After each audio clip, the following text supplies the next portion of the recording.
exclusively on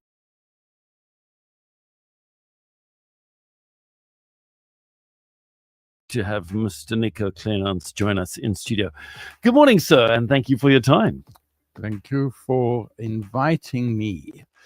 If you have a problem with time, raise a finger wherever you are. But be careful if you're driving. I don't want the accident report to shoot up. The human race generally is impatient. And we have a problem with time. Because we've learned that you can get instant coffee. The internet has told us you can get instant answers, not always correct ones, but we can get instant answers. Story. And we tend to think that when we pray, God gives us instant blessings and instant answers as well, when this may not always be true. And I believe the problem lies that human race does not fully understand the concept of time. And this means we get into trouble because we don't always know when to make a decision. When do we make a decision about starting a family? When do we make a decision about marriage?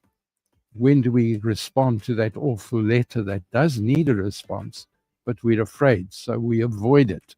We ignore time. When do we phone that person and ask forgiveness?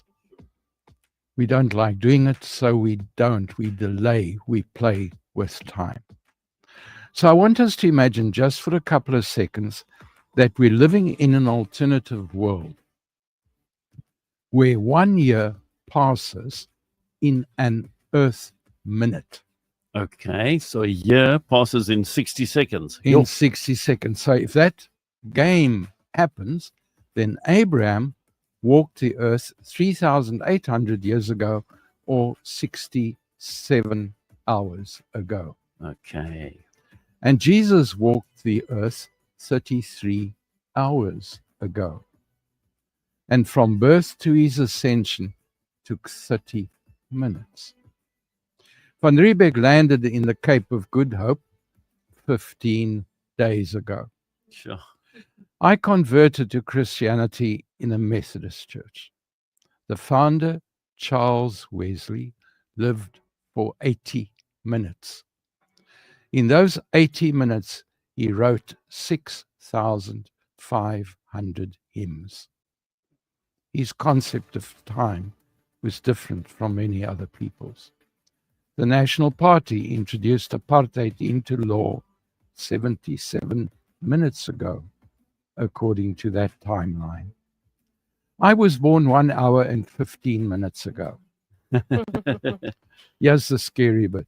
Very few people listening to me now are going to be alive in an hour's time. Sure. Time. Life is precious, life is short, and yet there's so much we want to achieve, we can achieve, and there's so many lives that can be affected by our presence on earth. So I'm asking that we learn to use time differently, that we learn to use what God has given us to do what we are called to do. We should develop a more profound respect for the present.